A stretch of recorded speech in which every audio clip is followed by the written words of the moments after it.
Assalamu alaikum wa rahmatullahi wa barakatuh, everybody. Thanks for coming to tonight's event. This is the Muslim atheist debate. And the topic today is, the question is, why it makes sense to believe or disbelieve. So today we have two representatives. For the Muslims, we have Brother Sadat, Anwar, and for the atheists, we have Charles Lehmann. So for our Muslim panelists, Sadat Anwar, he's born and raised in Toronto. He has a degree in Middle Eastern Studies from the University of Toronto. He's a member of the Muslim Debate Initiative. He is involved in street outreach with Street Da'wah Toronto and maintains a vlog on YouTube called That Canadian Brother. For our atheist representative, Charles Lehmann, he's a former president of the Atheist Club on campus and has been a cornerstone of the campus atheist community throughout its several incarnations for the last 9 years. Rough Campus Atheists is working to create a community for atheists to increase the visibility of atheism as a respectable worldview, to educate, to destigmatize, and to humanize atheists as people who are also exploring what the multi-faith resource team calls questioning of meaning, purpose, belonging, and identity. This is his second event with us. He has taken part last year in a moderated discussion with Abdullah Andalusi last year. So the debate has 4 parts. So the first part is the introductory, the opening arguments. Each person will get 10 minutes each for a total of 20 minutes. The second part is composed of three supporting arguments for each party. So the first argument will be the first side's supporting argument. It will be for 5 minutes. The second side's rebuttal for 3 minutes. And the first side's counter rebuttal, which is 2 minutes. And this will happen 3 times for each person. And then we move on to the last part of the debate, which is the closing arguments. Each person will get to make a closing statement or a conclusion for 8 minutes each. And then finally, we move on to the open question period until the end of the event. So, by agreement, I think you wanted to go first? Yes, and I've just realized that I should have a pen and paper. I'm definitely going to want to take notes. Oh, thank you. Thank you. All right, start your timer. Assalamu alaikum. Thank you for inviting me. Without trying to poison the well too much, I want to say that I'm not generally comfortable with the debate format because I don't think conversation should have winners. Take that for what it's worth, coming from a man who's probably just trying to cushion his ego for when he loses. I think the goal of discussion should be progress, not victory. But human psychology being what it is, debate draws a bigger crowd. Thank you all for coming.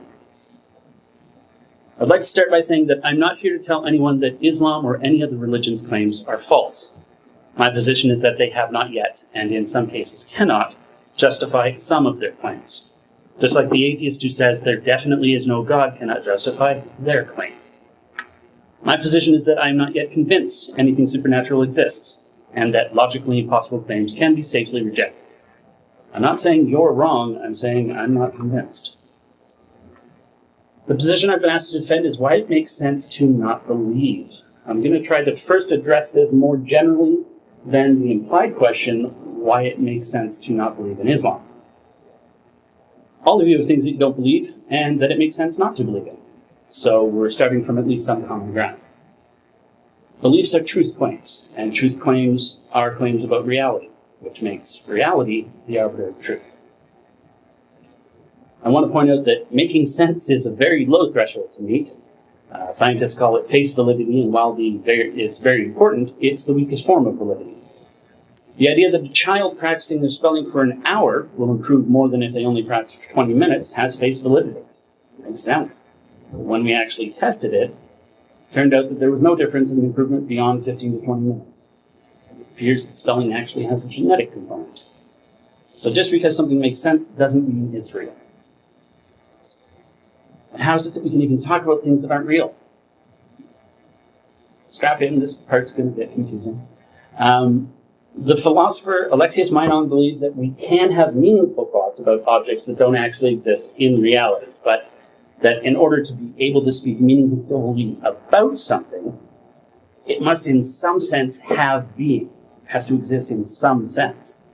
He proposed a 3-level system by which we can talk meaningfully about anything, even things that don't exist. The lowest level of being that he granted is called absistence. It contains every possible thing you can imagine. So if you can think of it, it absists. Things that cannot exist in reality, things that don't make sense, things like square circles, still absist. The next level up, being subsistence, contains a subset of things like numbers and theorems that can be conceptualized but don't have a physical manifestation and don't contain any sort of impossibility like a square circle does. Everything that makes sense subsists, even if it doesn't actually exist. And finally, the top level of being is existence, which contains a subset of things that are actually here in the physical world. So existent things have all 3 levels of being. They exist, they can be conceptualized, and they can be imagined. I believe that all supernatural beings, by definition, absist. They can be imagined.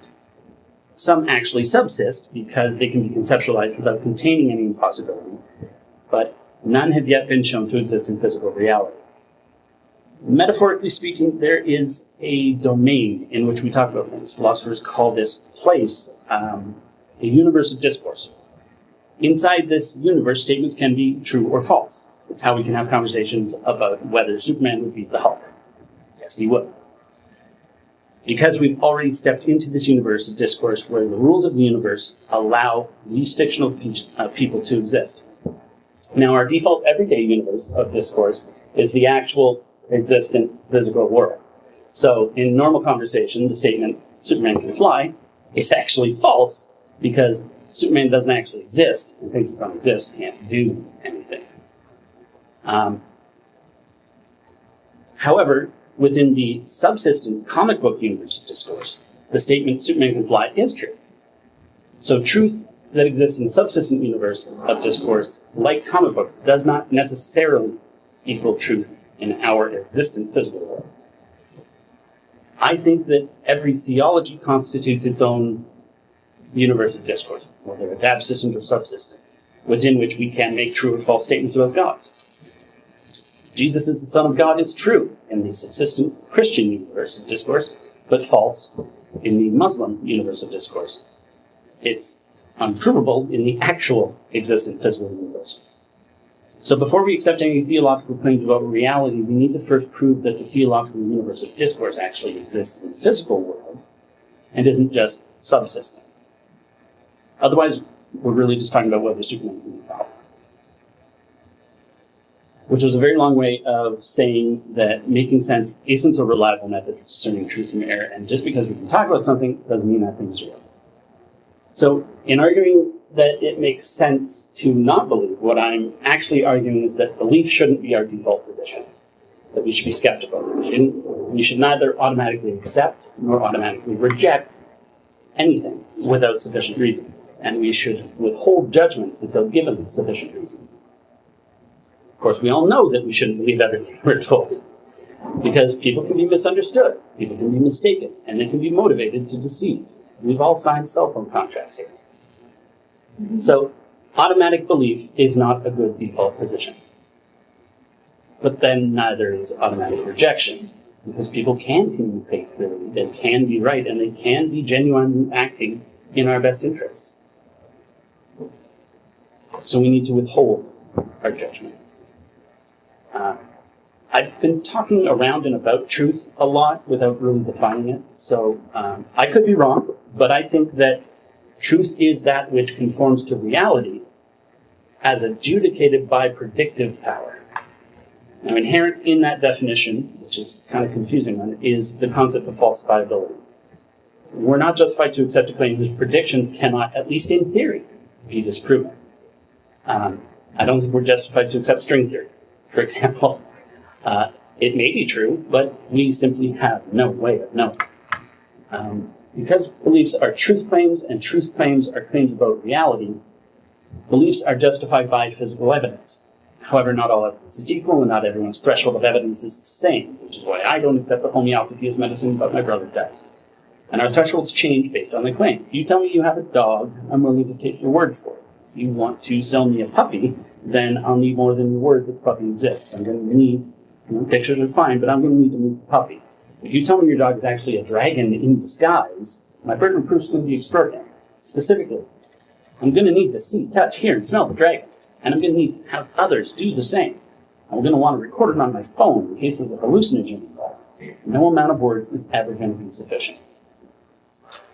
Because of the variable quality of evidences, we need to proportion our beliefs to the strength of the evidence. For some things, our evidence could be as weak as a friend told us, or it's an unquestioned assumption on our part. Or the evidence could be as strong as a meta-analysis of longitudinal double-blinded randomized controlled trials or anywhere in between. To be properly skeptical when we encounter a claim that conflicts with something we already believe, we should not reject it simply because of the conflict. We should examine the evidence for the new claim and re-examine the evidence for our old claim to see which is stronger. There are, however, some things that we cannot test, things we all automatically assume because they seem self-evident, but if push came to shove, we couldn't actually prove it. We assume that there's an existent objective reality outside of our minds, that we're not just brains in jars, and that at least some of our perceptions of that reality are accurate. We assume that other minds exist. We assume some level of uniformity within reality, that the future will mostly resemble the past because so far it has. And we assume temporal cause and effect, that causes happen before effects. Atheists and believers alike all have to assume these things, and we really can't even function. We have to take these on faith, not evidence. But assumptions interfere with our ability to discern truth from error, and so we should do our best to minimize the number of assumptions that we have. I think these 4 or 5, depending on how you count them, are the fewest we can have, but again, I could be wrong. I used to believe that I had access to some kind of special knowledge, that I would feel absolutely certain something is true based on nothing more than a feeling. And I think I believe that because knowledge causes feelings of certainty, the feelings of certainty were proof of knowledge. Consequently, I also believe that my feelings of certainty were as valid as scientific knowledge, and vice versa. So without ever really putting it into words, I seem to have thought that knowledge was just opinion. Thankfully, I have since learned that it was not. So why does it make sense to not believe? Because believing false things has consequences. Because things can make sense without actually being true.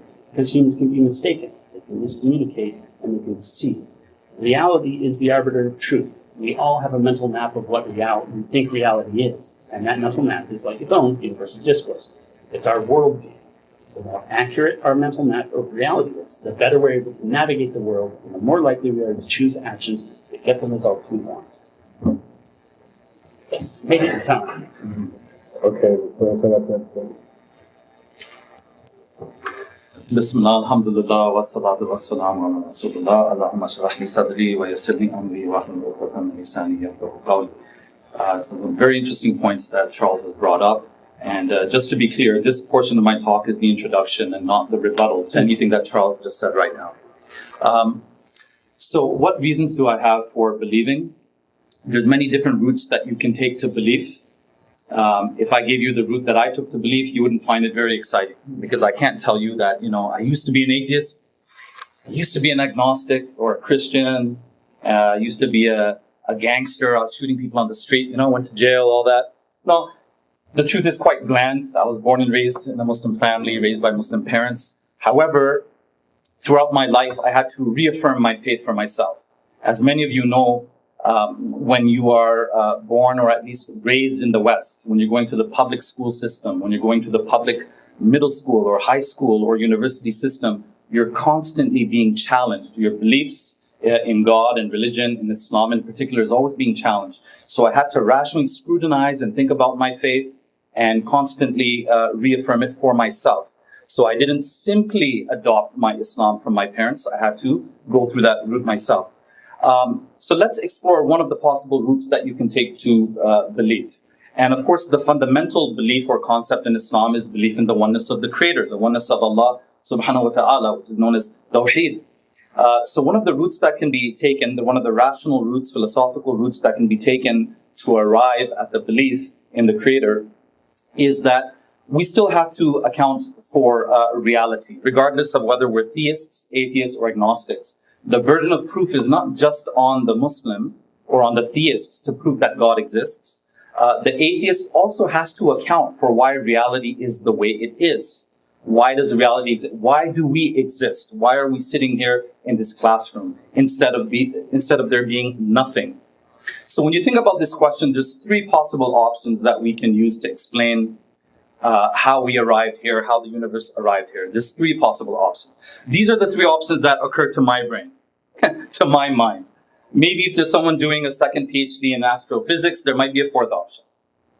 Maybe if Stephen Hawking were here, with no disrespect to my interlocutor, but Stephen Hawking were here, maybe he'd tell me about a fourth and fifth option. But there's three options, three possibilities that occur to my mind. So one is that the static universe theory. In other words, the universe always existed. Matter, time, space, the laws of physics, this always existed. And therefore, we don't need to ask who created it or what caused it, because it always was. But there's a couple of problems with the static universe theory. One of them is that modern cosmologists have largely dismissed it. Because, as you know, most modern cosmologists believe in the Big Bang theory. So they believe that time and space, the laws of physics, came into existence at a particular moment in time. So that's problem number one with the eternal universe theory. The other problem is the problem of infinite regression. Infinite regression is a fancy word meaning going forever into the past. So if space and if time went eternally, infinitely into the past, we would never arrive at this moment in time now. So to illustrate that with a simple example, if I said to you that we'll meet here again next week, we'll meet here again after 7 days to have part 2 of this debate, we can traverse 7 days. We can cross 7 days. We can wait 7 days. We just have to wait. Thursday, Friday, Saturday, Sunday, we'll meet here next Wednesday. If I said to you, we'll meet here after a year, 2 years, 5 years, we can do that. If God gave us life, we could meet here after 1,000 years. We can conceptualize that. But if I said to you that we will meet here again in this classroom after an infinite amount of time, will we ever meet again? We will never meet again. If I say to you, we will meet here after an eternity, after an eternal, countless amount of time. We'll meet you here after forever. We will never meet here again. Try that with your mom the next time she asks you to vacuum the living room, right? When are you going to vacuum the living room? Well, next week. No, I'll do it after an infinite amount of time. I'll do it after an infinity. That means it's never going to get done. So if time went infinitely into the past, to use the domino analogy, if the line of dominoes went infinitely into the past, this last domino would never fall. We would never arrive at Wednesday, February 26, 2020. Okay, the second option to account for the reality of the universe is that the universe came into existence out of nothing. But atheist scientists who have tried to prove this, like Lawrence Krauss, he's written a book, The Universe from Nothing, what you find is that they end up redefining that nothing as something.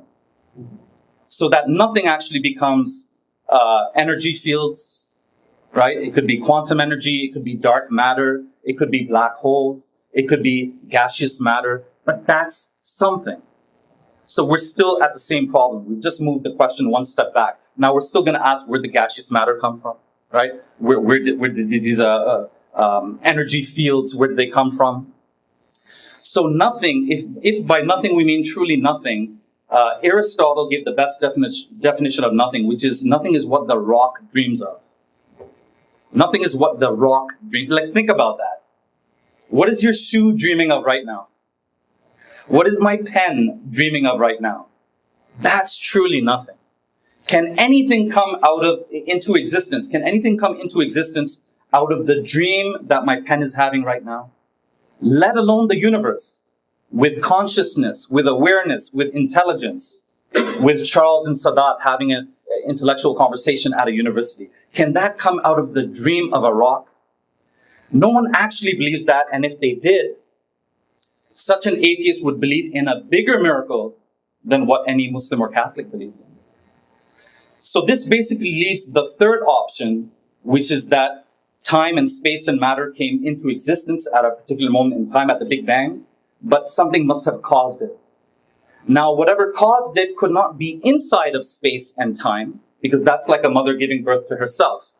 So something, and we can't fully understand this, and I don't claim to fully understand this, but somehow there is a force or an entity that is outside of space, outside of time, outside of the laws of physics that caused the universe to come into existence. That force, that entity is what we Muslims call Allah, the creator, God. How we doing on time? No, we still got time. So I think this is the best possible route to take to belief in God. And then there's many other questions that can arise from that. Okay, well, how do we know that God speaks or communicates to us? Because we only arrive then at theism, or at deism, not actually at any Abrahamic faith. And I would say that, well, we should have a good opinion of this creator. This creator gave you something, ostensibly gave you something for nothing. Gave you your heart, your kidney, your livers, right? I mean, where did you get these things from? If you lose your eyes, can you go to Walmart and buy another pair? Right? Did you have to plug in your kidneys or your heart into a USB port maybe in the morning to recharge it? Right? So this is a miracle. The fact that your heart has been beating, not just your entire life, but even before you were born, your heart has been beating. So the one that is responsible for giving you this, should you show any kind of gratefulness to that power? Do you owe anything to that power? Would that power, if it exists, have any rights over you? We live in a world where everything has rights. In Canada, everything has rights, right? Women rights I'm cool with, but we've got animal rights. Your dog has rights. The street. Listen, this floor that I'm stepping on with my dirty shoes, right? The hallway of your university has rights. It has rights. Try to just spill a can of Coca-Cola in the hallway, right? Throw your rubbish or your garbage in the hallway. Someone's going to come along and say, what are you doing, man? Throw it in the side, in the garbage. Don't throw it on the hallway floor. So if the hallway floor has rights, right? If animals have rights, if your pet dog has rights, what about the one that created you? Would he not have rights? So this is why Muslims believe not just in the Aristotelian God, but a God who speaks, a God who communicates, a God who sent not one messenger, but messenger after messenger after messenger, prophet after prophet after prophet, of whom the Prophet Muhammad ﷺ is simply the last. So these are some of the reasons I'll leave with you to consider faith, theism, belief in God, and we'll see how the conversation goes from there. So we're moving on to part 2 of the debate. So these are the first arguments. Charles, you get 5 minutes to make your argument. I just want to remind everybody that if any questions should arise, when you have a paper, write it down and Sister Dima will collect it at the end. I'm just going to set time as well as myself. Just getting worried about time on this.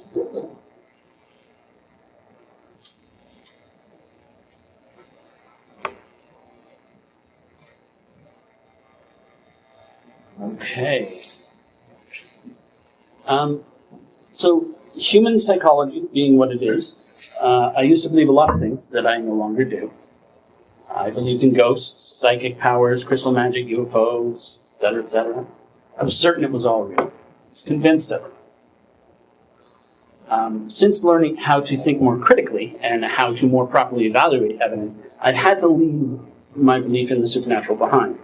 I've also had to leave behind my conceit that I had access to some kind of special knowledge and my conviction that everything happens for a reason. I no longer believe such things because I have come to recognize that there are sufficient mundane, natural explanations for allegedly supernatural phenomena and claims. But belief isn't a choice anyways. We're either convinced of something for whatever reason or we're not. The quality of our reasons varies, though, and I realized that my reasons for believing were poor and that I could no longer believe. I didn't actually choose to stop believing. I realized that I already had. So belief isn't a choice. I don't think that any one of us here could choose to truly believe something like their foot was made of glass. Most we could do is to act as if that was the case. But we would have to then ignore, excuse, or distort all the evidence to the contrary, like when we stubbed our toe and it didn't break off. We can choose to act as though something is true, but I don't think we can choose to believe that it's true. Now, you might not be convinced if you don't believe me, if you think that belief is actually a choice and that I'm wrong. There's a very simple solution. Just choose to believe that I'm right and that belief isn't a choice, which is problem solved or paradox created. I'm not sure.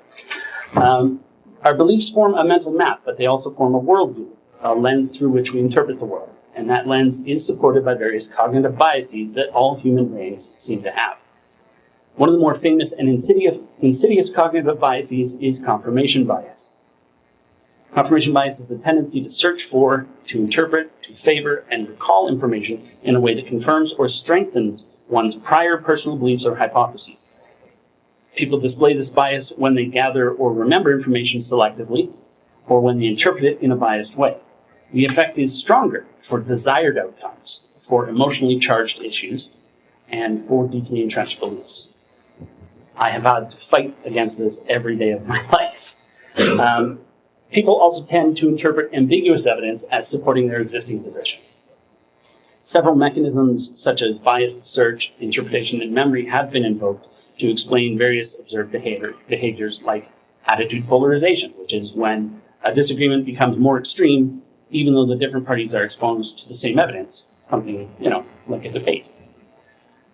Belief perseverance, which is when a belief persists after the evidence for them is shown to be false.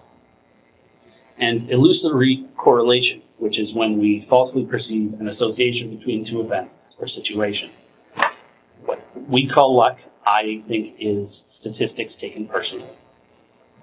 A series of psychological experiments in the 60s suggested people are biased towards confirming their existing beliefs, but later work reinterpreted those results as a tendency to test ideas in a one-sided way, focusing on one possibility and ignoring alternatives. I've been guilty of this for at least 30 years of my life. In certain situations, this tendency can bias people's conclusions. Explanations for the observed biases include wishful thinking, the limited human capacity to process information. Another explanation is that people show confirmation bias because they are weighing up the cost of being wrong rather than investigating in a neutral scientific way. However, and this line is from Wikipedia, and I love it, even scientists and intelligent people, note that those are two separate categories, can be prone to confirmation bias. Because we know about confirmation bias and other biases, scientific experiments are actually designed to minimize those effects. This is why we have double-blind trials. What this means is that your worldview lens automatically filters out or distorts things that don't fit. This makes worldviews self-reinforcing. And in fact, this means that we only see things that confirm our worldview and miss things that might disconfirm. And this is how human brains do. It's how my brain do. My supernatural worldview was reinforced by confirmation bias. That was tough. Oh. My apologies. No worries. So, Brother Sadat, you have a few minutes for rebuttal. I want you to imagine somebody who says that they're Muslim. They self-identify as Muslim, and you ask them, do you believe in Allah? And he says, no. Do you believe in Prophet Muhammad? Peace be upon him? No. Do you believe in the Quran is revelation? No. You'd say, what business does this guy have calling himself a Muslim, right? Why is he using the label Muslim if he doesn't identify with any of the beliefs? So, it's the same thing with many atheists. And even this discussion, I think, is an example of that. I always say if you scratch an atheist a little bit, you find an agnostic underneath. And that's exactly what's happening here, because the line between atheism, or at least soft atheism, and agnosticism is a pretty thin line. In other words, an atheist is someone who's supposed to disbelieve in God or says there is no God. But Charles seems to be making some kind of a distinction. And he's saying that, no, I'm just not really passing judgment on that. I'm waiting for the evidence. But that to me sounds more like agnosticism. Because an agnostic, as I understand it, an agnostic is someone who says, I'm not sure. I don't know. Or we can't know. Or maybe there's a God, maybe there's no God. So in general, what are some of my responses to agnosticism? I would say to an agnostic that if, and this may not apply to Charles, but in general, for those who are agnostics who think that, well, maybe there's a God, maybe there's not a God, I would say, well, why not pray some of the time and not pray some of the time? In other words, why practically live your life as an atheist? Why practically by default live as if there is no God? If the possibility of God exists, then pray and ask for guidance for at least part of the time. They've actually done studies on agnostics and atheists.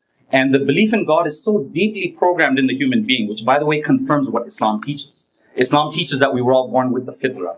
We were born with the natural, innate, pre-knowledge of the existence of our Creator. So that knowledge is so deeply embedded that when they asked atheists or agnostics to say something like, may God cause my mother to have cancer, may God cause me to die in a car crash on the 401 today, they would hesitate to say that. And many of them refuse to say that. So, I don't want to make it too polemical and put you on the spot, but if you hesitate to say something like that, then the flip side of that is that you shouldn't hesitate to ask God for guidance as well, too. At least leave that open as a possibility. The other thing is, Charles is the head of the atheist club, right? Not the agnostic club. So I think this is already an argument against atheism. When the head of the atheist club comes and he's, not ready to defend atheism, that's like the Muslim turning up and saying, look, I'm not going to defend Islam, I'm not too sure about it. So that's another thing to consider. Now, the other thing is it reasonable to say that only things that physically exist? If your wife asks you, do you love her? Do you say, well, my feeling of love absists, because I can imagine loving you. My feeling of love subsists, because I can kind of conceptualize it. No, this is not the way how we live life. So, Charles, you have 2 minutes for your counter rebuttal. Sure. Agnostic is a statement of knowledge. Atheist is a statement of belief. Since I do not have knowledge, I am an agnostic atheist. So they are two separate questions. I do not have knowledge of God, therefore I do not believe in God. So I don't see a distinction there. Atheist is about as specific a designation as the word religious. It doesn't tell you very much about anything at all. If someone says they believe in God, that tells you as much as an atheist saying that they don't believe in God. Many atheists actively disbelieve in God. They will actively claim that there is no God. I can't justify that claim. I don't think I'm moving the goalposts, and certainly if you scratch an atheist, if you're scratching an honest one, you are also scratching an agnostic. There are agnostic theists, though, people who admit that they cannot actually know whether there is a God or not, in which case demanding that, or suggesting that I refer to myself as an agnostic instead of an atheist, that doesn't tell you whether I actually believe in God or not. I should have written down one of the other points you made. Regarding whether my love for my wife exists, yes, it does. But it also subsists and it also absists. It is physical. It's biological. When my brain dies, I will stop loving everything. So. Okay. Brother Sadat, you have 5 minutes for your first supporting argument. Oh, first supporting argument, okay. So as best as I've been able to assess from this short conversation, it seems that like many atheists / agnostics, you're championing empiricism, or what sometimes is called logical positivism, the idea that it's only the physical that exists. So even when you say that your feelings of love for your wife exist, they exist because they physically exist. But I mean, show us. Can we observe that in a laboratory? Are you talking about the feeling of love itself that you're conscious and aware of that you experience? Or are you talking about the expression of love? The expression of love can be physical, right? I can kiss my son, but that can never be a test of whether I actually love him, right? Or whether it's out of some self-interest, that I'm kissing him.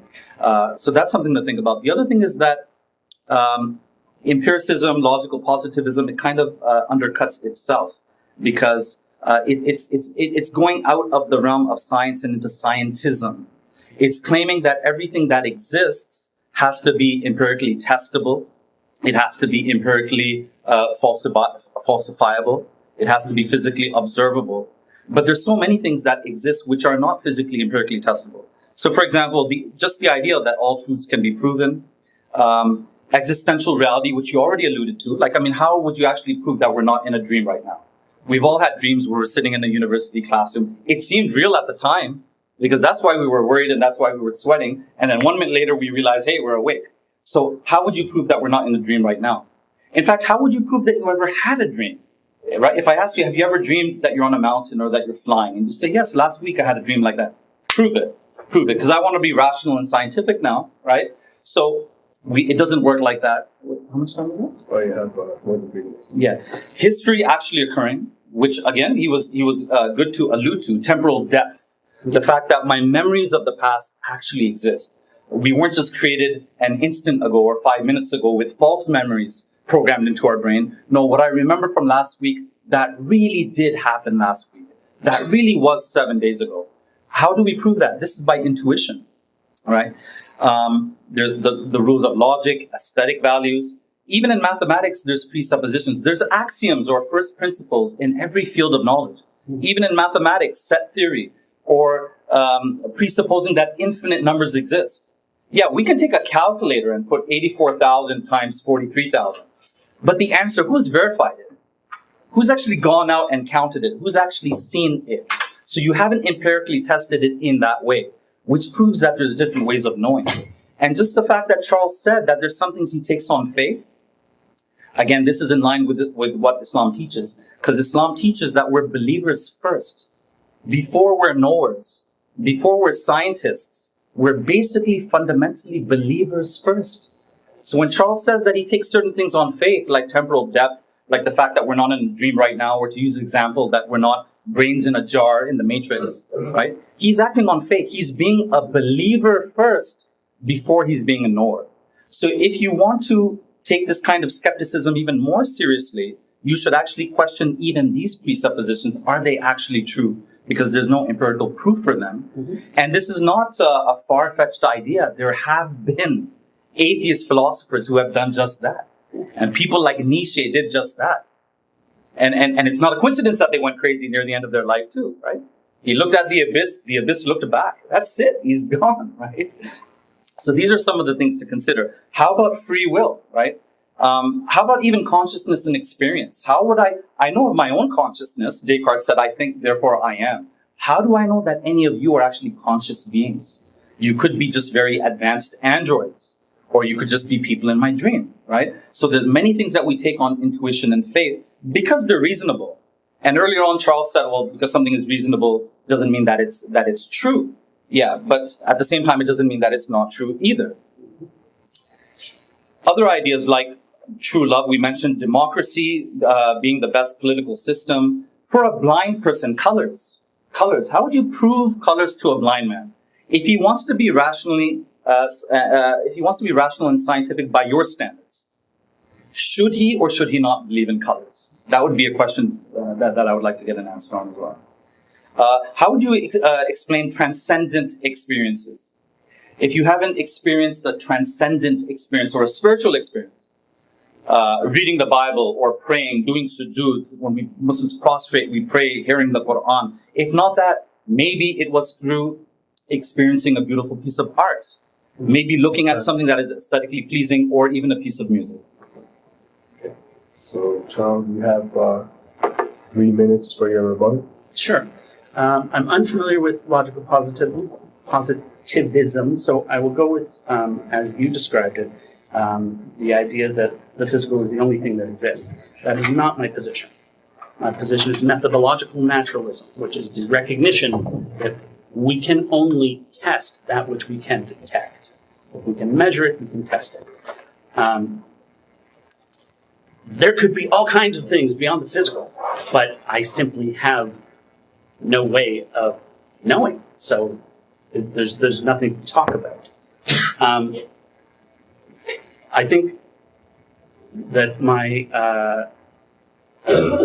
listing of those 4 presuppositions regarding that other people exist, that objective reality exists, those do need to be skeptically questioned, and we have. And point is that pragmatism comes in at some point and says, if we don't accept these things, we can't get anywhere. But skepticism then says, but we can always be testing that they're still true. They could change at any point. So we're always waiting for that new information. You asked if a blind man should believe in colors. Well, if they're given sufficient information, yes. If they are given two things and told one is blue and one is green, and then they go around and they ask people independently and say, what is different about these two things? They're both cubes. If they consistently get this one is green, and this one is blue, or this one is green, this one is black, then they can begin to understand that there is a quality to it that they are unable to perceive. So I don't think that's a problem. I think a lot of the questions that you're asking are about sort of an embodied mind. Sure, we can see the electrons firing, we can see the synapses firing in the brain, we can see the oxytocin flowing, but is that love? I think that it is. That's what love looks like from the outside. But what it feels like from the inside is very different. What does the computer feel like when it has a system glitch? We don't know. We know what it looks like from the outside. So I don't really see this as being a problem. I don't think that I'm not being scientific, or at least not skeptical. My concern is I am a skeptic. I'm an atheist because I'm a skeptic. It wasn't always the case, but it is now. So, Brother Sadat, you have 2 minutes for your counter rebuttal. So earlier on, Charles said that he feels that we don't really have a choice to believe. But I mean, does he really intuitively feel that and believe that? Because if he did, then would he come here for a conversation? Would we have a discussion? Would we have a conversation? Would we try to influence other people's views if they didn't have any choice in the matter at all? Yes. You mentioned confirmation bias earlier on, right? Which is when you basically want to prove what you believe already. But then I could ask that what he's doing here, is that an example of confirmation bias? So for example, when you take the Abrahamic concept of God, when you take the concept of Allah, as Muslims believe in him, and say that you basically put him in time and space and say, well, because we can't see him, because we can't test him, therefore he doesn't exist, or we don't have any good reason to believe in his existence. Is that not confirmation bias, right? Is that not confirmation bias? Taking something and putting it into the realm of science, into the physical, and saying because we can't scientifically test it, therefore it doesn't exist. That seems to me like a kind of confirmation bias as well too. He mentioned wishful thinking, that religion is basically a form of wishful thinking and fairy tales, that kind of thing. But can atheism or agnosticism, can that be a form of wishful thinking as well too? The idea that I'm not held to judgment, I'm not morally accountable in any kind of ultimate sense, right? That can be a form of wishful thinking as well too. There's people who are uncomfortable about the fact that they're being watched by the Creator, they're being monitored. There's a surveillance camera 24/7 on them. They're going to be held to account. There's going to be restraints on their sexual behavior, right? I'm not making any allegations against you here, right? But this kind of thing. So I would say that atheism, disbelief of any sort, agnosticism, that can also be an expression of wishful thinking. For me, the idea that I'm going to be judged, the fact that I believe in hell, these are not comforting thoughts for me, but I believe in them as true. So, Charles, you have your second argument, 5 minutes.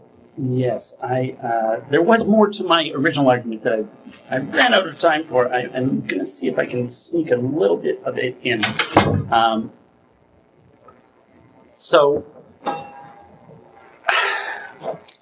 Regarding worldview, ultimately, once you've adopted a worldview, you are prone to interpret your experiences through it in ways that will support and reinforce that worldview. This is what everybody does. I do it.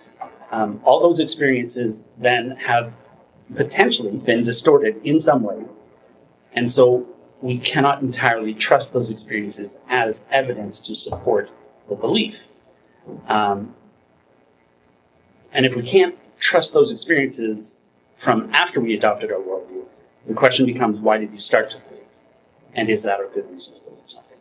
I do believe the skeptical worldview is different, though, because it questions its interpretation every time, or as often as it can. So we are seeking to test them before accepting our interpretation and asking, could I be misinterpreting this?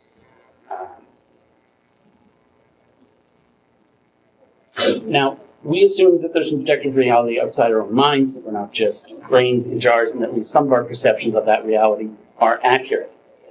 Crucially, we must recognize that not all of our perceptions are accurate. For example, I thought I've seen things that I didn't see. I saw a rabbit that turned out to be a bike helmet. I thought that I've heard things I didn't hear, like hearing Luke Skywalker shout, "Leia!" when he actually shouts "Carrie" at the end of Star Wars. I thought I touched something I didn't touch. It was a bug. I thought a bug was crawling on me. It was just a stray hair. I thought I smelled things I didn't smell, like burning toast turned out to be a brain tumor. That wasn't me, actually, but you get the idea. And I thought I've tasted things I didn't taste, like a hamburger that didn't actually have a burger patty in it, which maybe is more a comment on quality of McDonald's burgers. But furthermore, we can misremember things. Our memories aren't actually stored like video records to be brought out at any time. Our brains recreate the event each time we remember it. The most quoted line in the movie Casablanca is, "Play it again, Sam." And that line isn't actually in the movie. My mother remembers a trip where my sister almost drowned while swimming, and that never actually happened.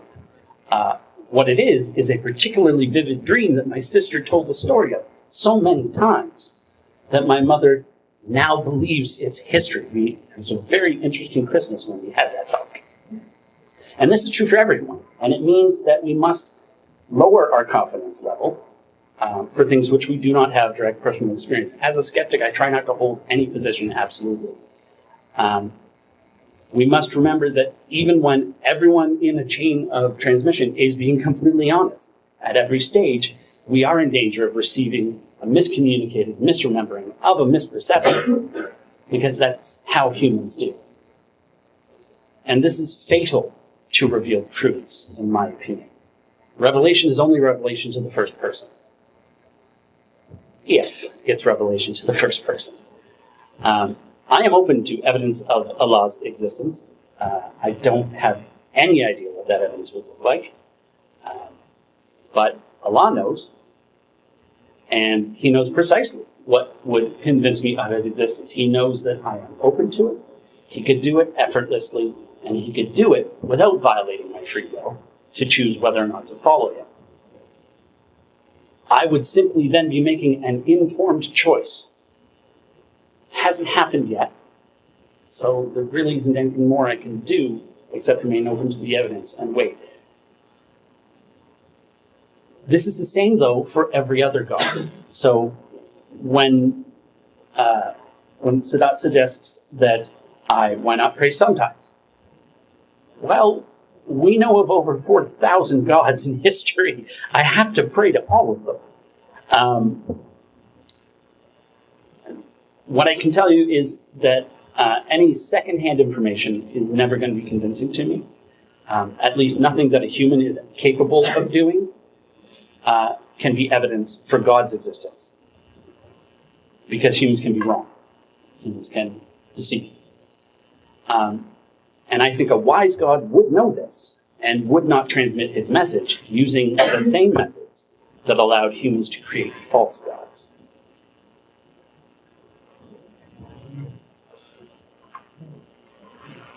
Brother Sadat, you have 3 minutes for your rebuttal.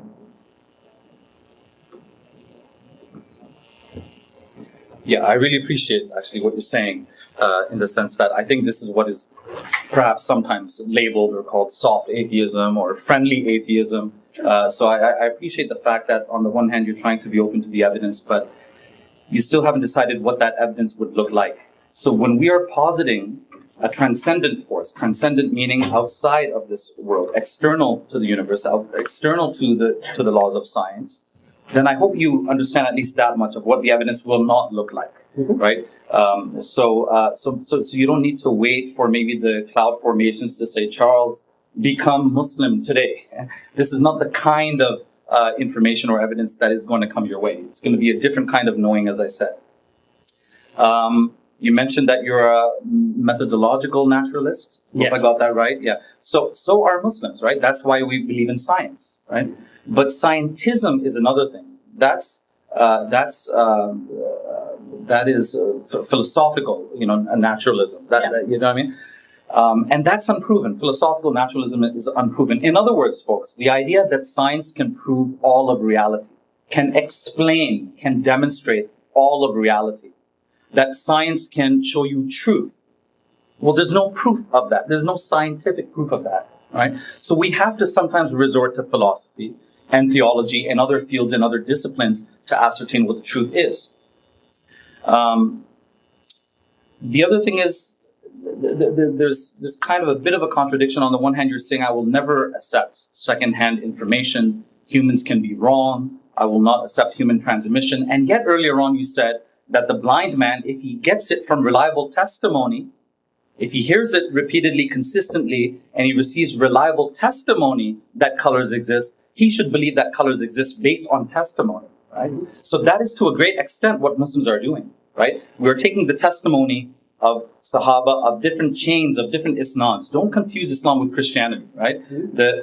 The Quran, we believe, is revealed from above the seven heavens, but it has a human history as well, too, right? And that's not something we run away from. That's something we talk about. That's something we explore. So when that book has been delivered, when you have different companions or disciples of the Prophet, different ones who have had similar experiences and experienced the Prophet experiencing the supernatural, this is testimony, and you can choose to not believe it. But my point is that it's just, the difference is only that of threshold.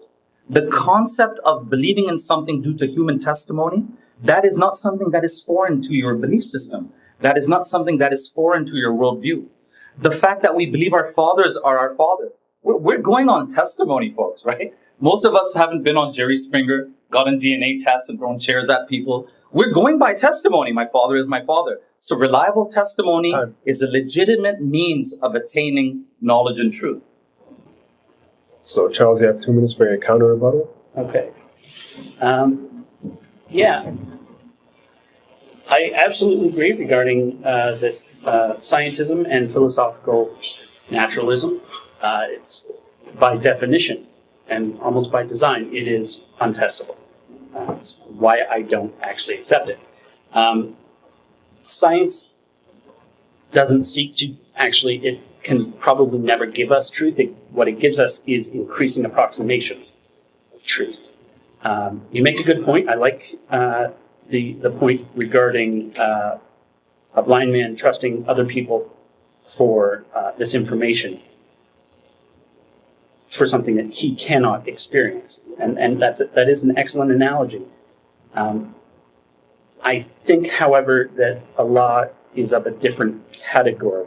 And in fact, I'll just move it to the supernatural. And if we have a natural explanation, I don't see any justification. In fact, I have yet to come across a justification for saying it's supernatural instead of we don't know. Reliable human testimony, absolutely. The question is it reliable? And the question is, how do we know that it's reliable? And there is at least one point in the transmission that is not human. And we have no way of knowing about the character of Jibreel. We have no way of knowing whether Jibreel told the truth. So we have to take that on faith, which means the best we can say is that the Quran is the word of Jibreel. That's as far back as we can make it. I don't think that's a good idea if Allah is real. So, Brother Sadat, you have 5 minutes for your second argument?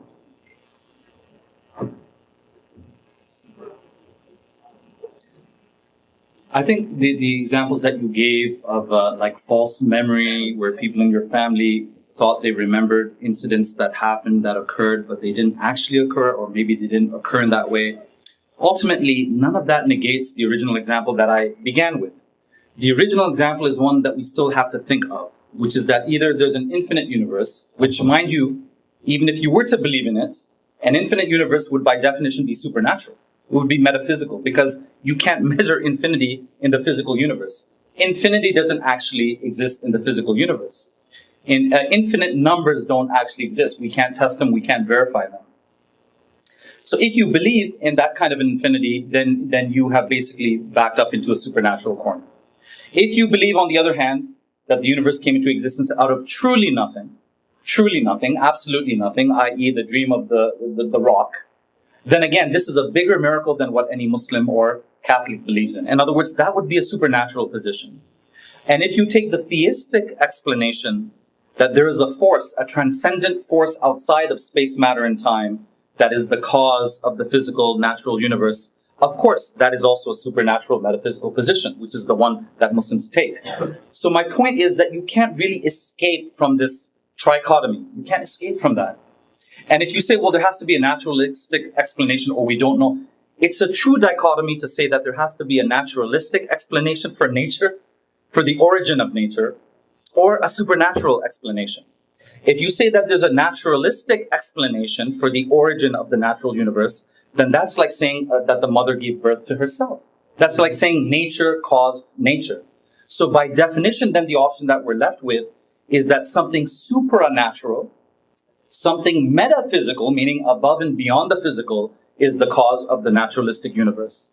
On a side note, and this isn't even for the debate, this is just as friends, when you talk about these 4,000 gods, how many of them are actually in use? Most of them have fallen into disuse. Are you counting Zeus? Are you counting Thor? Yeah. These people weren't able to defend their own Greek-speaking lands from the encroaching Christians and Christianity. So I would say, why should I put faith in pagan gods that weren't able to defend themselves? The other thing is, remember that we're not comparing words. It's not as simple as saying, well, why Allah? Why not Zeus? Why not the spaghetti monster? Why not pink unicorns? We are comparing concepts. So when we're talking about Allah, we are talking about the transcendent force beyond the universe. When we're talking about Thor and Zeus and spaghetti monster, we're talking about Marvel superheroes. We're talking about Marvel superheroes. So what you're really saying is, instead of believing in a transcendent force for all the reasons that you gave me, why don't I just believe in a Marvel superhero? In other words, powerful superhumans that have some really cool mutant powers. So it's comparing not just apples and oranges, it's comparing apples with like the laws of gravity. It's a complete non-comparison. So, I got time? Yeah, you got time. Oh, okay. All right. The other thing is, out of the Eastern religions that are still in use today, if you really think about it, the Eastern religions mostly are perennialist. So what we mean by that is that most of the Eastern religions, Hinduism, Jainism, Buddhism, Sikhism, I wasn't intending to have a debate with an agnostic, actually. I thought it was going to be more of an atheist. But since we're here, those religions are perennialist, which means that they teach that all paths lead to salvation.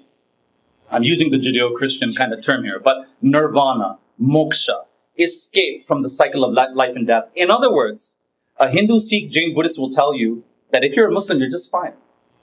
As long as you're a good Muslim, you don't join ISIS, kill innocent people, anything like that, all paths lead to God, or all paths lead to salvation. In other words, my point being that if Hinduism is correct and you're not a Hindu, you don't have to worry about it. If Sikhism, Jainism, Buddhism is correct and you don't fall into any one of those religious categories, don't have to worry about it. It's okay, right? And those religions teach that in reincarnation. In other words, you get to come back for a makeup test anyways. Imagine if you're sitting right now writing an exam. It's a final exam, so-called final exam in your university. Your professor says, good luck to you. But if you fail the exam, no problem. You can come back next week and write the exam again. And if you fail next week, no problem. Come back the next week, you can write the exam again. And you have an endless number of makeup exams. Are you going to stay up all night cramming and sweating, worrying about this exam? That's not going to be your attitude. You're going to say, look, man, if I pass, I pass. If I fail, I fail. So really, it boils down to Christianity and Islam. I would argue you can actually boil it down to Christianity and Islam, because both of these religions are to some extent making exclusivist claims and making salvific claims. Christianity saying that Jesus is the way, the truth, and the light. He died on the cross for your sins. If you get it wrong, you're in trouble. And Islam is saying that belief in Allah and following His commandments is the way. Charles, you have 3 minutes. Okay. As for your rebuttal. Yeah, I apologize. I didn't actually rebut or address your questions about the static universe, Big Bang, etc. Static universe is still possible, depending on how you define the universe. If you want to use the word cosmos, which would be that space in which our universe exists, there's no reason why that can't be infinite. You claim an infinite regression. I don't think that's a problem because we exist in a universe that is only 13.8 billion years old. What came before it might be infinite. And it may be a rock that, through whatever processes, natural laws exist in that cosmos, periodically births universes. And only those universes that have physical laws that actually can sustain a universe long enough for life like us to evolve are those, we happen to be in a universe like that.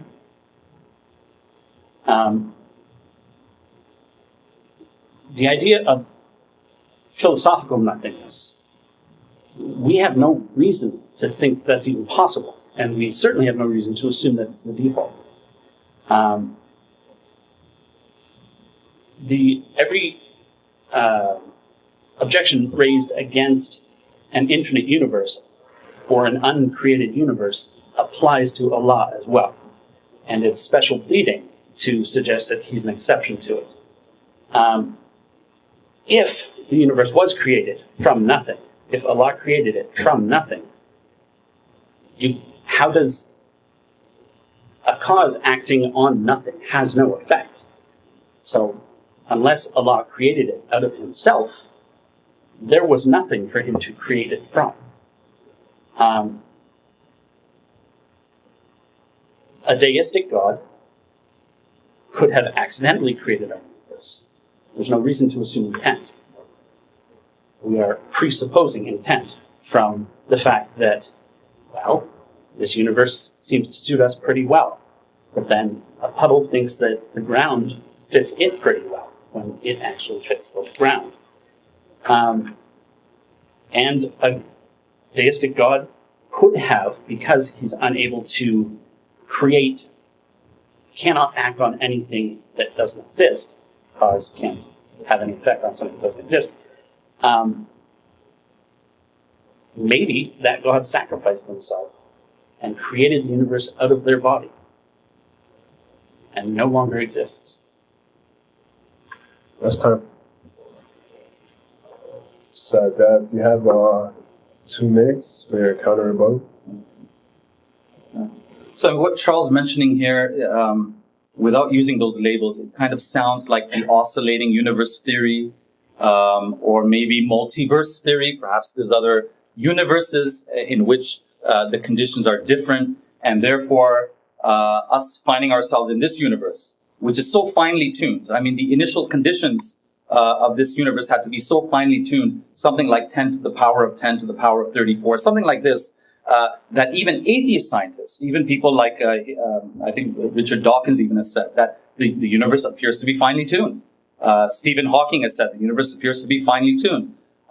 So to kind of escape the teleological implications of that, to escape the idea, in other words, of God having designed and finely tuned it, instead of believing in God, which is definitely an unseen, empirically unverifiable entity, many atheists are positing then the belief of multiple unseen, empirically unverifiable entities, which are these multiple universes. Where are they? Can we see them? Can we ever journey to them? If we can journey to them and see them, then are we in another universe, or is that just part of our universe? These are some of the philosophical problems associated with investigating multiverse. So multiverse or oscillating theory basically seems to be a cop-out on the part of some atheists. To me, it sounds like superstition. And earlier on, even Charles said that that's why he doesn't believe in string theory, or perhaps is undecided on string theory, because show me these strings. Show me these strings.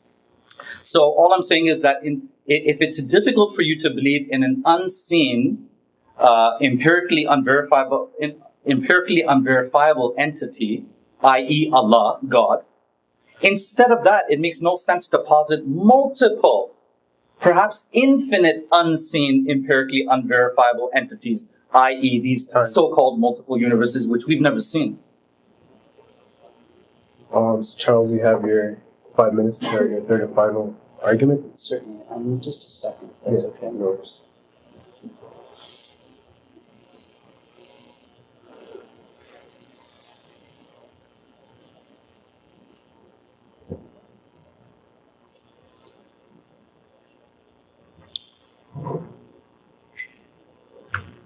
Ooh. So I have it. Okay. So, talked about that belief is not, shouldn't be the default. We've talked about cognitive biases that, at least some. We didn't talk about necessarily the ones that can explain why people presume supernatural. That we have what is sometimes called an overactive causal agency detector. If something happened, we assume that something caused it, when that is not necessarily the case. Lightning could have started the fire, didn't have to be someone. Now, we then talked, we did talk about the cognitive biases and how we have to question our perceptions. Not everything that we perceive is accurate. And not everything we're told is accurate. We don't communicate properly. And now we need to deal with the unreliability of faith as a means of discerning truth from error. It seems that we have a history of between 8,000 to 12,000 gods throughout history that have all been worshipped through faith. It wasn't by evidence. No one believed in Zeus because Zeus was there throwing thunderbolts. If Islam is true, then at most, 3 of those gods, which are all the same God, the God of Israelites, the God of Christians, and the God of Muslims, only 3 times was faith right. Which means that faith has been right once out of every 2,600 to 4,000 times, depending on how many gods you want to assume. Think of how little trust most people put in weather predictions, and they're actually right more often than they're not. They're pretty reliable. Would you call a meteorologist who had been wrong 26,000 times, or 2,600 times in a row, reliable? Would you find different meteorologists because you need to know what the weather's going to be like this weekend?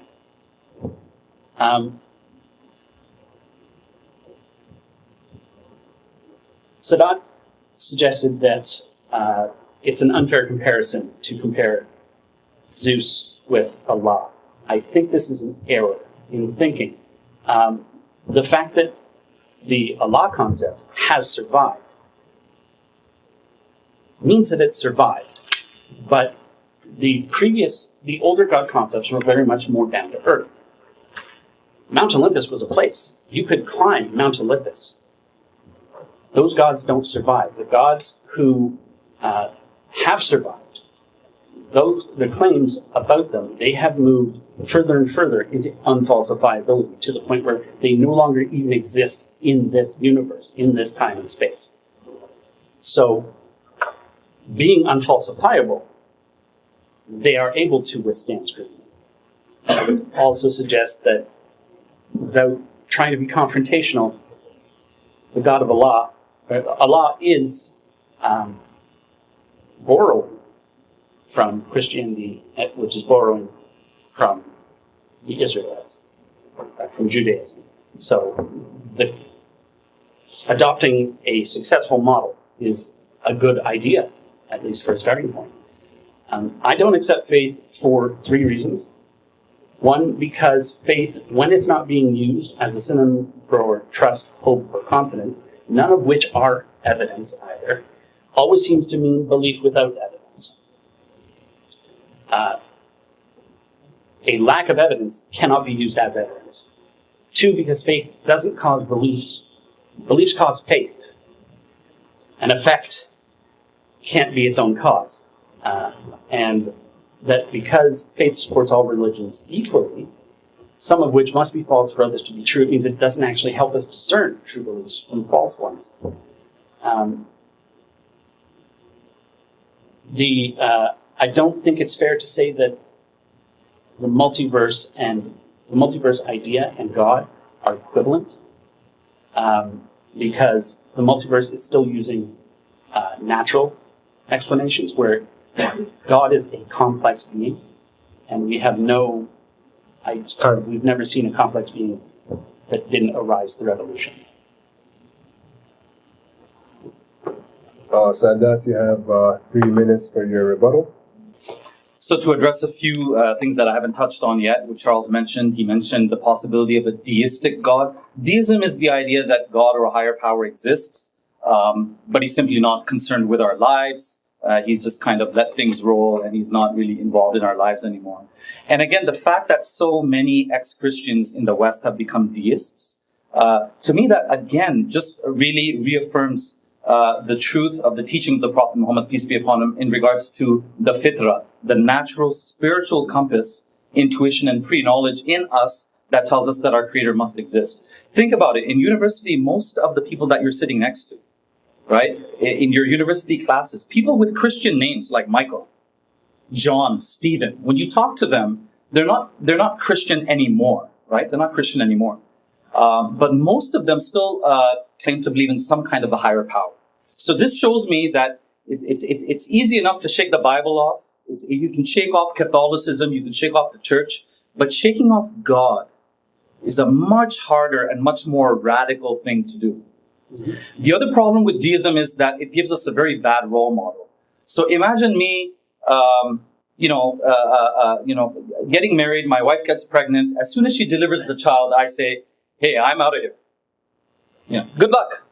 Good luck, right? So now it doesn't matter whether you're an agnostic, Christian, atheist, Muslim, Jew, whatever. You're going to think this is a bad person, right? This is a bad role model. And as the child grows up, I never phone him. I never communicate to him. I can't be bothered even to friend him or her on Facebook. You might say, what kind of a dad are you? You're an absent father, a deadbeat dad, right? So the problem with deism is that it makes God into a deadbeat God. A deadbeat God. God created us, and then he says, okay, I'm out of here. I'm not going to communicate. I'm not going to give you any guidance. I'm not going to help you. No advice. I'm just going to let you be. So imagine a world in which the deistic God world, what would be the implications for human morality then? Then a bad father, an absent father like that could say, hey, I'm just following a godly example. That's what God did with us, right? God created us and doesn't care, right? So I created a baby and I don't care. So these are some of the moral problems that you have to think about when you're exploring the possibility of deism. You mentioned that humans have an overactive causal detection mechanism. Mm-hmm. Well, again, I mean, we can just flip that over and say, well, why do we have that? Could it be that God created us with this overactive causal detection mechanism so that we would be able to better arrive at the conclusion that he exists, that the universe itself must have a cause? Since everything else that we see in the natural universe has a cause, well, then the universe, nature itself must have a cause. And as I said earlier on, the cause of nature cannot be natural. What caused nature has to then, by definition, be supernatural. Charles, you have 2 minutes for your comment and rebuttal.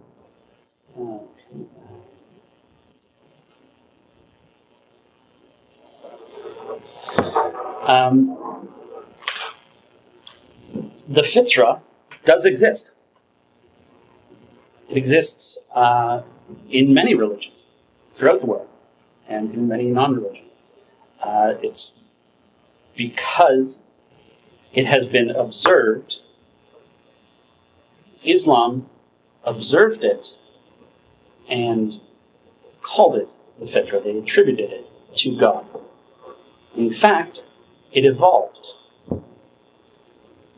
The core of the fitra is the result of natural selection. Our cognitive biases come from natural selection. An overactive causal agency detector is an error in thinking because if you see a shadow and assume it is a predator, even if it isn't, you run away. You survived long enough to reproduce. If you see a shadow and don't assume it's a predator, and it is a predator, then your genes don't propagate to the next generation. So those genes get weeded out. I think this is looking at things upside down. Same with the moral distinction. To my mind, the universe looks absolutely no different if people only believed in God. But God didn't exist. You say that Allah might have given us this overactive causal agency detector. I question whether that's a good thing, and why wouldn't He just give us an accurate one? Do I have 2 minutes or 3? You have 15 seconds. Okay. Yeah, I think that's everything I've got at the moment. Sorry, you said nature can't cause itself. We don't know that in this case. That's time. Alright, so Sadat, you have your third and final argument. 5 minutes. This is the big one to bring up near the end. It's just that I lost track of which arguments to do. No, but this is my third argument. Hopefully, I guess you'll have a chance to do rebuttal. So the other implication of atheism, even a soft atheism that just kind of abstains from voting on the question of whether God exists or not, is the implications that it has for morality. So I always tell atheists, be a true disbeliever. We're used to Muslims and Christians telling each other, be a true believer. You're not a true believer. But I tell atheists, look, if you're going to be a disbeliever, be a true disbeliever and recognize the implications that the absence of God has for morality and for our worldview. So Nietzsche did that. The new atheists don't do that. They offer kind of a high school level bland atheism. But the old atheists did do that. Nietzsche recognized that in the absence of God, there would be many pretenders to the throne. And the 20th century had many atheistic communist dictators who did claim that throne, right? It's still claimed in North Korea today by their president, Stalin, Mao, Pol Pot, etc. So these people lived like gods on earth. They created, instead of believing in what you might call an imaginary hell, they created the hell on earth, right? In order to control people. If religion is just a form of control, well, how do you control people in the absence of religion? And were there more or less control mechanisms and laws in these atheistic communist states, which we witnessed in the past century? So this is something to think about. True, I've been mentioning Allah and the Abrahamic God, yet at the same time, it's very important to recognize the differences between the Islamic concept and understanding of God and the Christian concept and understanding of God. And unfortunately, there wasn't a Christian debater who was able to come. But if Islam was simply borrowing from Christianity, and Christianity was borrowing from Judaism, well, then Islam forgot to borrow the most unbelievable parts of Christian theology and Christian theism. Islam forgot to borrow the part about God becoming a human being. Islam forgot to borrow the part about God dying on a cross. Islam forgot to borrow the part about God being a trinity, for which there's no good rational or philosophical reason for why God should be three persons. The other thing is when you say that, religion only got it right 3 times, that is an assumption. Earlier on, you said that the absence of evidence is not evidence against something. So the absence of evidence of other monotheistic religions that essentially believe in the same one God, that's not an evidence against monotheism having existed. Right? Remember, somebody who believed in Islamic style monotheism is not going to make statues and idols of their God. So you're not going to be digging them up. Archaeologists, cultural anthropologists are not going to be digging up statues of Allah and saying, aha, look, people believed in Allah all along. No, by definition, we don't make statues and images of the divine. And when you actually talk to people from various cultures, you find that the idea of a supreme, unseen, transcendent God, this is a very cross-cultural belief. Thor is not a cross-cultural belief. It requires information transfer. Pink unicorns, spaghetti monsters, Hercules, that requires information transfer. In other words, you have to be taught. Like the Prophet said, we're all born Muslim, and then your parents make you Jew, Christian, or Magian. So the idea in a transcendent supreme God or a sky God, this is cross-cultural and oftentimes not taught. Talk to the Aboriginals of this land, Charles. The Aboriginal tribes that inhabited Ontario, that used to live in Guelph, that used to live on this land, talk to them. I've talked to them. How many of them will tell you that they believe in a creator spirit? They don't believe that the mountain or the tree is ultimately God. They believe in the creator spirit. Many of the more philosophical Hindus that you speak to, they'll say, yes, we believe in these many thousands of incarnations of God, which you elaborated on, but ultimately they're all incarnations or expressions of the one supreme Atma or the one supreme spirit. So monotheism is something hard to run away from. It's not the case that only Judaism, Christianity, and Islam got it right. The Quran explicitly says that Allah sent messengers and warners to every nation. You know, we often like to explore the similarities between Islam and Christianity because we Muslims think that that's a good way of gaining acceptance from the society, right? But exploring the differences are actually very interesting as well. That's very interesting to explore as well. And nowhere in the Bible do you explicitly get the idea that God sent non-Israelite prophets, Chinese prophets, Japanese prophets, Indian prophets. But if God is just, He would do exactly that. And that's what our prophet taught. He taught that God sent 124,000 prophets to mankind throughout history. So, just one second. Yeah. It's like the average attention span, I think. Half an hour, that camera just shuts down. That's generous. So, Charles, you have 3 minutes for your rebuttal. Okay. The morality question doesn't bother me, honestly. It is one that I have thought about for a long time. It's one that I discuss frequently. And I think if we look at what we see in the world, a naturally selected morality and people building on it in their own unique ways explains what we're seeing better than a monotheistic God does. When I say that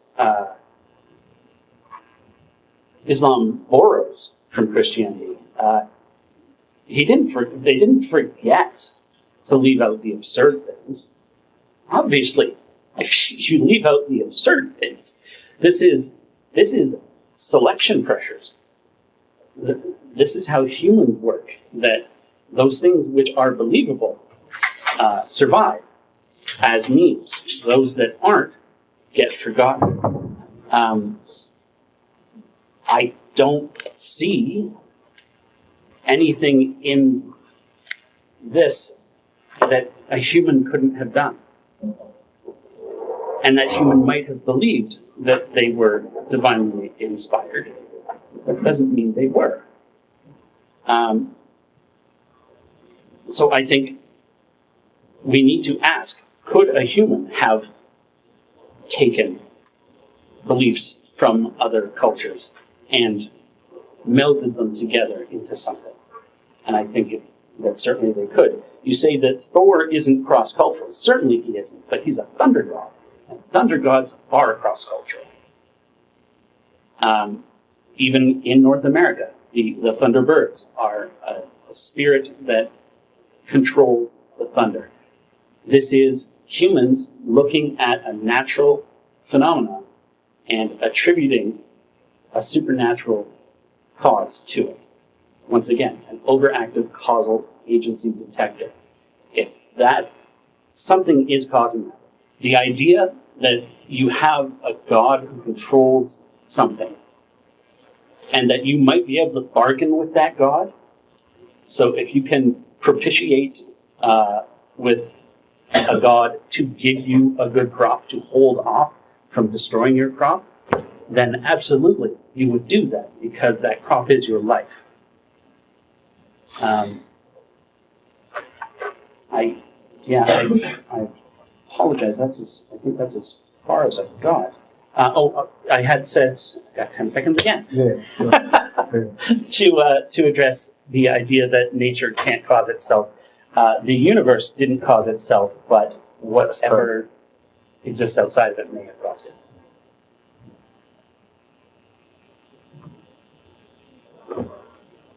Sadat, you have 2 minutes for your counter rebuttal.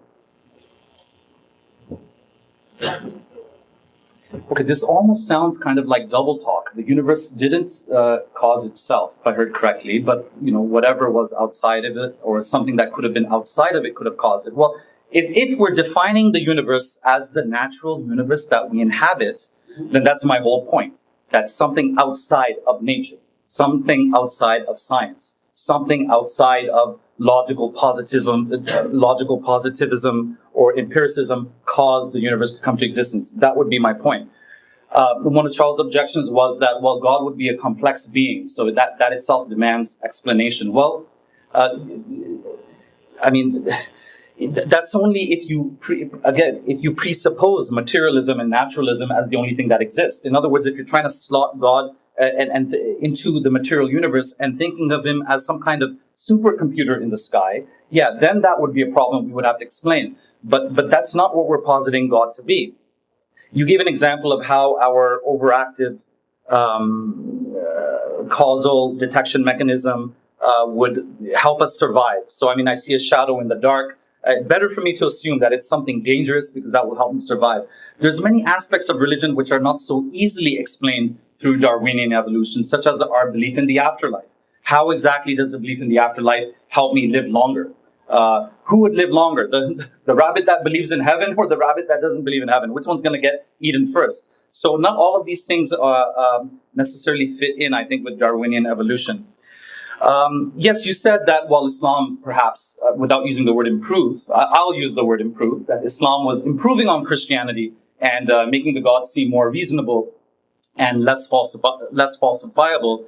But actually, this seems counterintuitive to history because the Prophet, peace be upon him, living in an environment where they were worshiping 360 gods, there would be no immediate need for him to have to persuade people that there's only one God.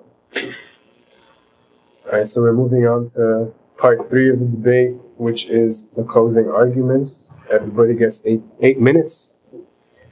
If I can ask, when you started there, Sadat, you had said that you're saying that it has to be outside of nature, outside of science, and then there were 2 other things that you said it wouldn't necessarily be outside of.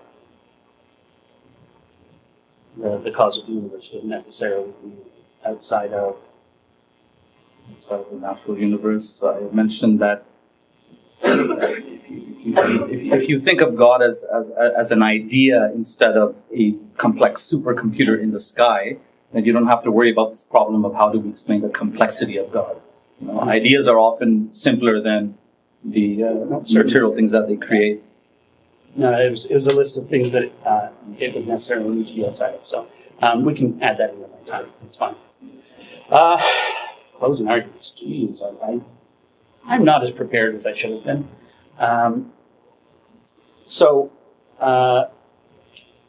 Muslims use the Quran and Hadith as evidence to support their claims from within the Islamic universe of discourse. Just as Christians use the Bible to support from within the Christian universe of discourse, and just as all revealed religions use their scriptures as evidence. These universes of discourse exist. They certainly can be imagined. Some subsist because they contain known possibilities, like a square circle.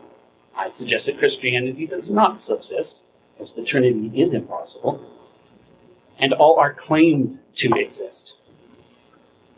I remain unconvinced.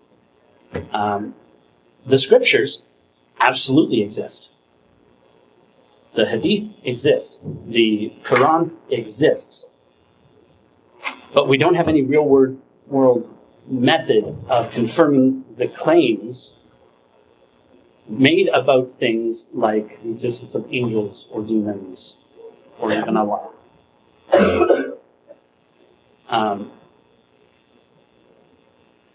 That's something here about there's a difference between knowing and believing. We cannot know something that isn't true. So we can believe that 1 plus 1 is 17, but we can't possibly know it. That's not because it's not true. So knowledge is a belief that is true. Skepticism, the benefit to being a skeptic, and I am a skeptic, and as I said, I'm an atheist because I'm a skeptic. I have always been an atheist throughout my entire life. I wanted to believe in God. I prayed to Jesus. I heard nothing back. So while I wanted to, and I never actually believed in Jesus. I never actually believed in God.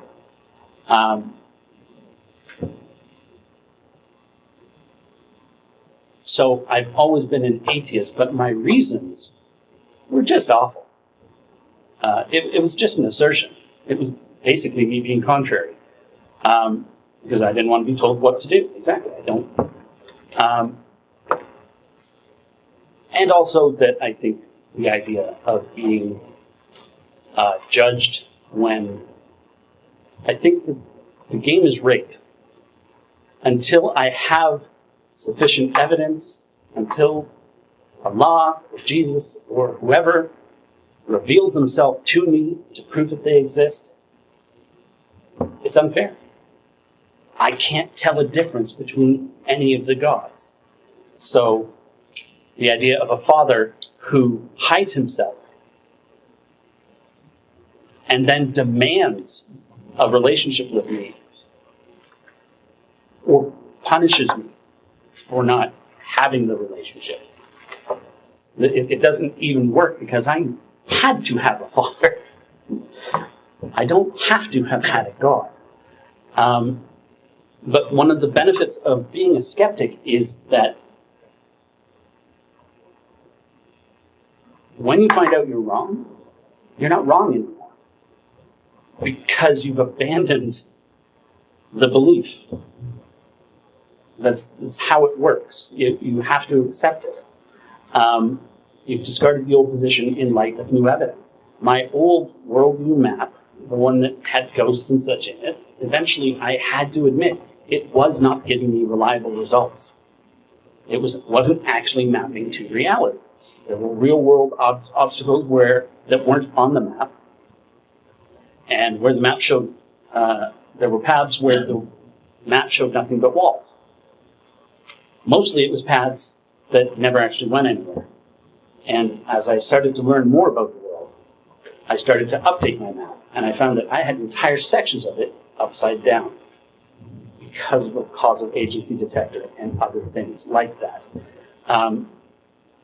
As a kid, I was afraid of being deceived, and so I automatically rejected most new claims. But I also wanted people to like me, so I accepted a lot of things automatically too. Since I care about truth now, I want to know as many true things and as few false things as I can, so that helps me achieve the things I want to. Regarding God being outside of, or the cause being outside of nature, cause of moves being outside of nature, yes. Being outside of science, not necessarily. If we can get access to that, the scientific method would still apply to it. Why do we believe in the afterlife? Because our only experience of non-existence is sleep. And when we sleep, we dream, and we seem to go somewhere else. And if you believe in a soul, because if you believe that your dreams are actually you going somewhere else, it only makes sense. It is so difficult to wrap our heads around the idea that my father-in-law no longer exists. But at the same time, he didn't exist before he was born. So why is that so hard to understand? But it's literally impossible to have experience with non-existence. In order to experience anything, you have to exist. So the idea that we continue to exist because we think we always have, it's the only thing we've known. This isn't surprising to me.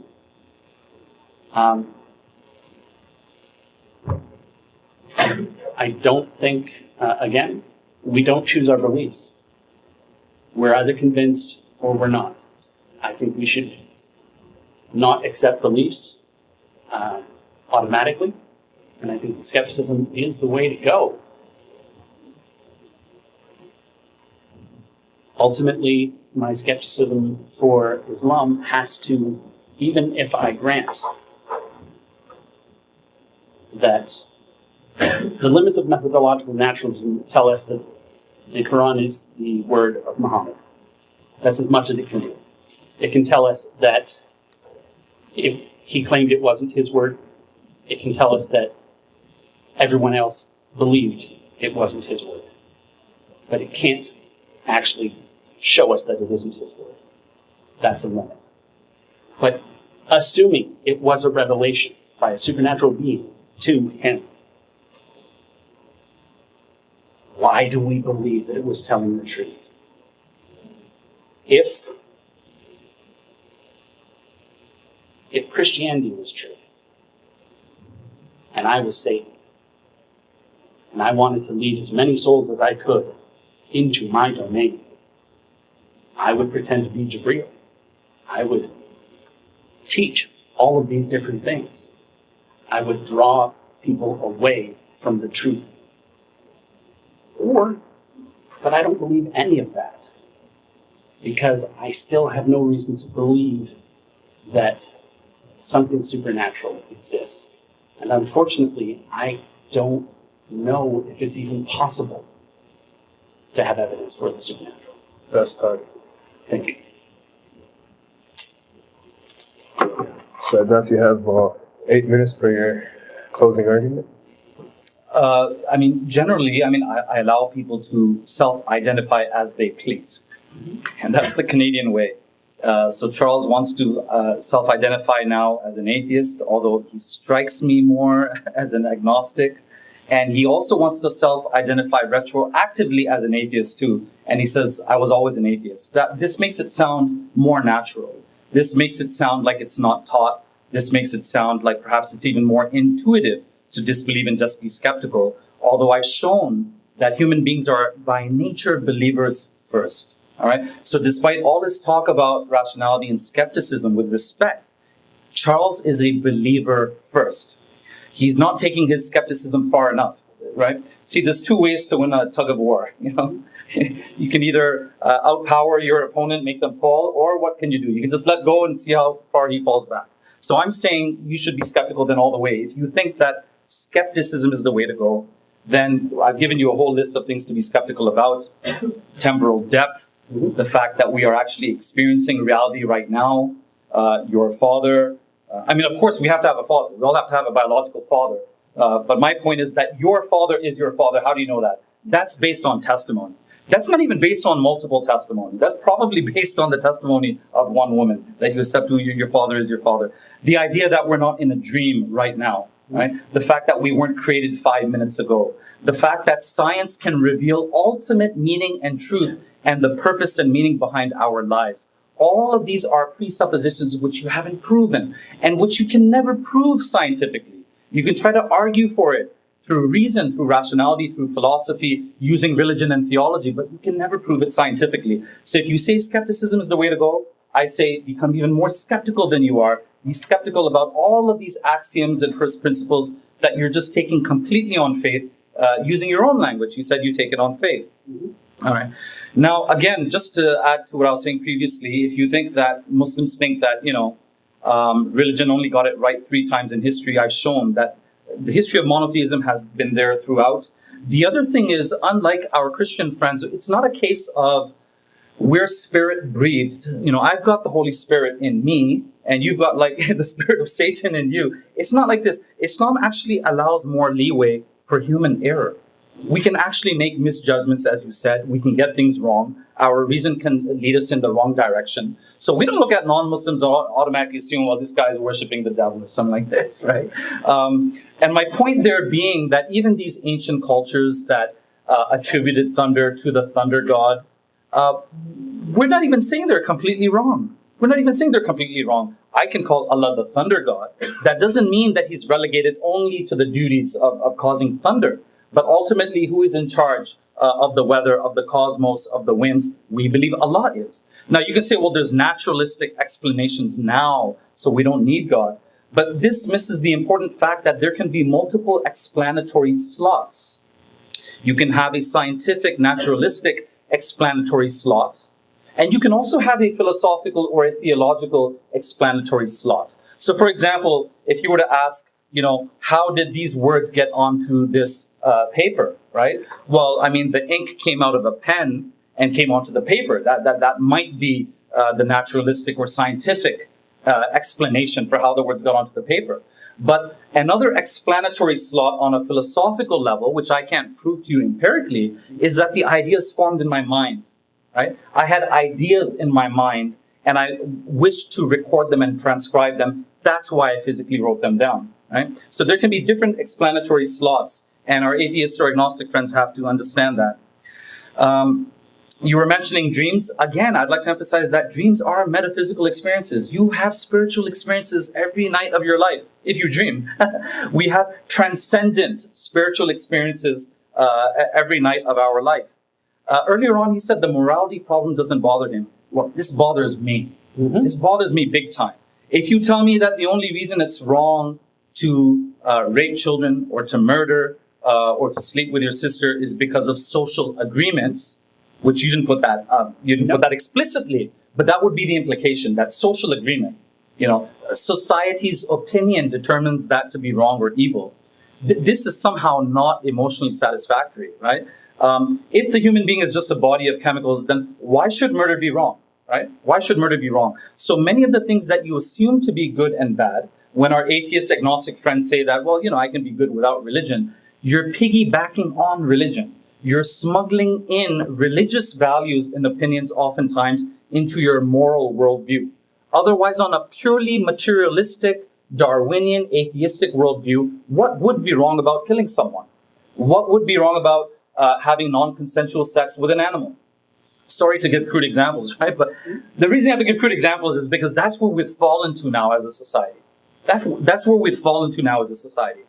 If I said, prove to me that two men sleeping with each other is wrong, you're going to say, no, it's not wrong. So we got to move the example. We got to lower the bar now and say, well, what about two consensual brother and sister having sex, right? What about a father sleeping with his adult daughter? Or what if those power dynamics aren't there? So we have to move on to necrophilia, zoophilia. Why are any of these things wrong? It doesn't bother him that perhaps he believes they're not wrong. They're not wrong. It's just your opinion. It's just society's opinion. Is that all morality is? Your opinion versus my opinion? Is evil just your opinion versus my opinion? Is love just a biological device or trick to make me want to mate and share my DNA and have children? Then ironically, it would actually be that atheistic worldview that reduces women to just baby-making machines. See what I'm saying? Because for Muslims, my wife is not just a baby-making machine. I believe in true love, right? I believe I actually love her. Our book says that Allah put love and affection in our hearts for each other. But if mating and what you call love and these neuro responses in the brain is just the evolution's way of tricking me into sharing my DNA and reproducing, that worldview actually just reduces women to baby-making machines. Again, he mentioned, that he'll never believe in angels and things like that. And Charles is being very polite, A much harsher atheist might say, come on, man, you university guys, do you really believe Isra wal Miraj? You believe that the Prophet ﷺ ascended to the second heavens and this, that? So, but in response to all of those things, I would say that if you believe the universe came from nothing, then again, you believe in a far greater miracle than anything that Muslims, Catholics, Jews, Buddhists, or anyone else believes in. The other thing is, by constantly resorting to the cop-out of, I just don't know, we can't know, we can never know. The problem with agnosticism is that at some point it runs out of gas. And that point is the point of death. On the day of judgment, your abstention from voting, that's going to be considered a no vote, right? Mm-hmm. Also, something very interesting that he mentioned, and I appreciate that, is that Charles said a couple of things that really struck my attention. He said that I used to believe in a lot of things because, I wanted to be liked, right? Mm-hmm. So Okay. Well, the final question would be that do you disbelieve today because you want to be liked? Because societal pressures still act on you even today in academia, in the university. So, if anybody has any questions written down, anything they would like for the representatives to answer, please pass it to Sister Dima. She's the one waving over there.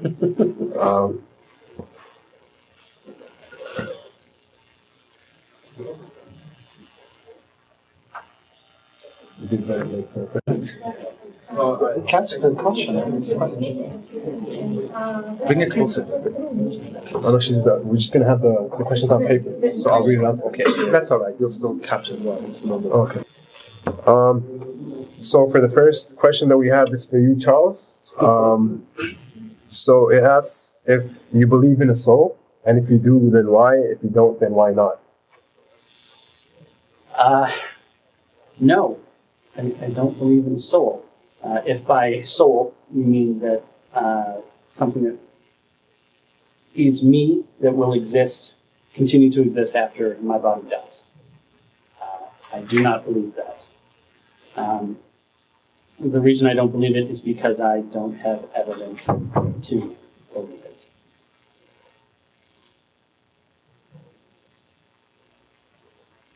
That's it. That's it. That's gonna be the answer to why I don't believe things. So, I am not yet convinced.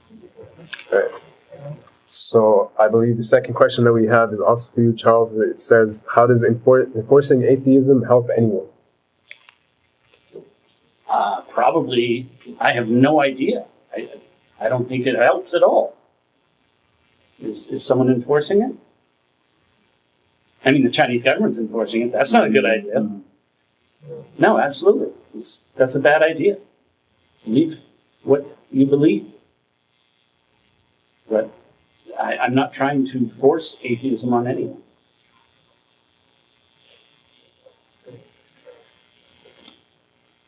So last question is for Brother Sadat. It says, what are the rights of animals in Islam? You spoke of them in the West. What about in religion? Animal rights in Islam, again, are grounded on an objective morality that comes from the Creator. I believe that without God, without having that objective standard, C.S. Lewis was a Christian apologist, put it very beautifully. He said, how can you call a line crooked unless you have an idea of a straight line, right? So if I drew a line on the wall and I said that's straight, and then Charles drew a line on the wall, said that's straight, how are we going to measure whose line is more straight? We need to get a straight ruler. In other words, we need a standard which is outside of me and my opinion. We need a standard which is outside of Charles, which is outside of his ideas and his opinion, and we need to actually look and measure, and that's how we would figure out which one is the straight line. So in the same way, to find out straight behavior, not in a sexual context here, but to find out what is right, what is just, what is moral, what is good, human beings need an objective standard which is outside of themselves. Charles has to some extent tried to explain how certain actions, love, and these kinds of things may have evolved as through Darwinian evolutionary process. But what he doesn't explain is how that process would make me want to live by that morality. You can explain how the morality evolved, but why should we? Why ought I to follow that morality? So it's not just animal rights. I would say women's rights, human rights. What are they actually grounded in? The West prides itself on human rights, right? That their idea of human rights trump that of the Muslim world. And my response is, you can have more human rights if you want here. What are they actually grounded in? What's their ontological grounding? They have none. It's like using counterfeit cash. So I say, look, you've only got $20. I've got $1,000. Yeah, but my $1,000 is counterfeit cash. Once it's detected, once people realize it's not real, why would anybody use it? And so the same thing applies to animal rights, human rights, women's rights in the West. Just a few quick hadiths that I just wanted to share on that. Hadiths are sayings of the Prophet Muhammad, peace be upon him. The Prophet said, all creatures will settle the scores between them, even the hornless animal with the horned one, and even one ant with another. Right? Abu Dhar, a disciple of the Prophet, said, do you know what these two animals are fighting over? And the Prophet Muhammad said, Allah knows and He will judge between them. The Prophet also said, last one, whoever kills a sparrow or anything bigger than that without a just cause, Allah will hold them accountable on the day of judgment. Allah will hold them accountable on the day of judgment. So if morality is and human rights is just grounded on our opinion, then who are we to condemn anyone else's opinion? Who are we to condemn the Chinese, when not all of them, but the ones who beat dogs to death with a bat and then eat them? Who are we to condemn them? Who are we to condemn China's one-child policy when they had it? When the Chinese are now, and you alluded to the fact that they are enforcing atheism by the sword. Atheism is being forced on people in China. When they cut up a Chinese Muslim prisoner in the jail who's on death row, while he's still alive, to remove his organs, because they want to harvest the organs while they're fresh, and to maybe save 4 or 5 other lives by killing this one guy. Who are we to condemn China's atheistic utilitarian morality? So the lack of an objective morality, which includes the question of animal rights, it might not bother you, it bothers me. I hope it bothers other people here. Yeah, morality, again, the question doesn't bother me because I do have answers for it. My wife is also not a baby maker machine. Love, evolution created love through random mutation, and it was naturally selected because it helped to create more babies. Now that language is always charged. It sounds like it had an intent. It didn't. It doesn't need it. It's a blind process. And the fact that it has given us also romantic love does not mean that it didn't come from that. There are things emergent properties that can come along. I have no problems. I can't really explain at the moment my moral basis other than to say, yes, you're right. We do need a standard. We need a standard that we agree on. That's all. And that's all Islam has, is a standard that they agree on. And you're saying that it's a law. But you're still all just agreeing on it. So you've agreed, and once you have an agreed upon goal or an agreed upon standard, you can make objective statements about whether some action will achieve that goal or that standard better than another. So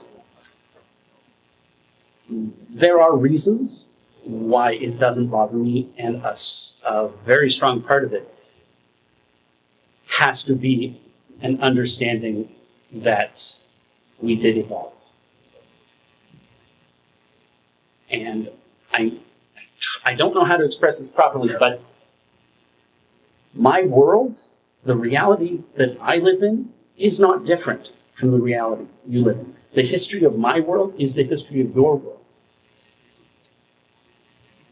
And I don't need a God to explain it. And it looks identical to one that has. So I just wanted to push back a bit on the morality issue. But go ahead, next question. Next question is for Charles. It says, is there a rational scientific explanation that explains the beginning, continued, and end of the heartbeat? I'm not sure I understand the question.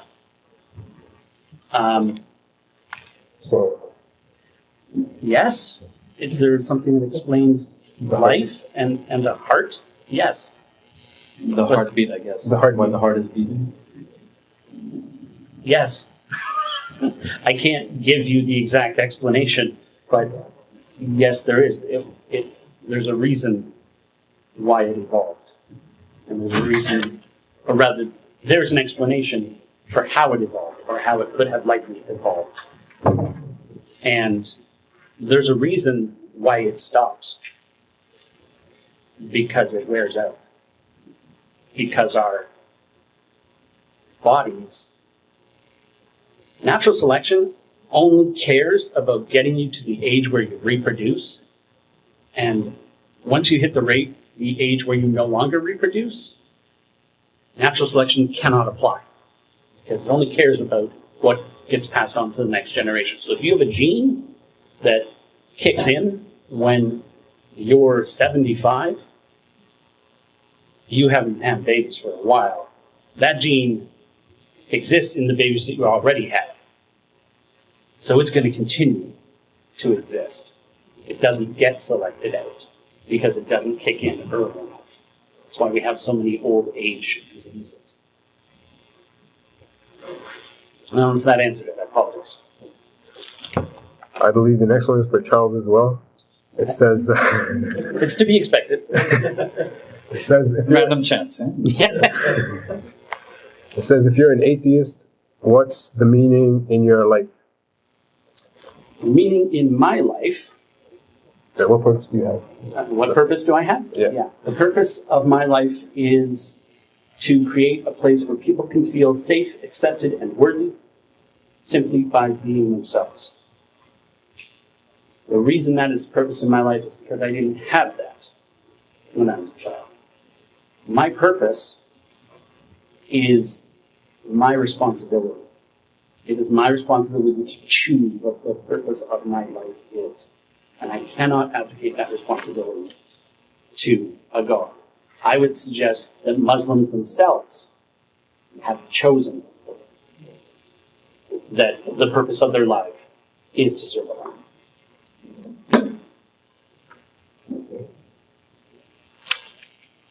Okay. So, you already know what questions for. So it says, you said you don't believe in a soul, but that doesn't mean it doesn't exist. A few years ago, we did not have means to measure subatomic particles, but that didn't mean it didn't exist. Doesn't that mean a soul might exist, but we can't measure it? Absolutely. And once we have evidence for a soul, I will accept it. But until then, there is a universe, an infinity of things that might possibly exist that I'm not going to worry about. I am not saying a soul does not exist. I am saying I am not convinced it does. Okay. So that's all the questions we have. Thanks for coming tonight, guys. Thank you. Thanks Sadat and Charles for coming. And IW is continuing. Come tomorrow. There's a dinner. If we dinner, you guys are invited as well. Sweet. So thanks, guys. Have a good night. Yes. Thank you.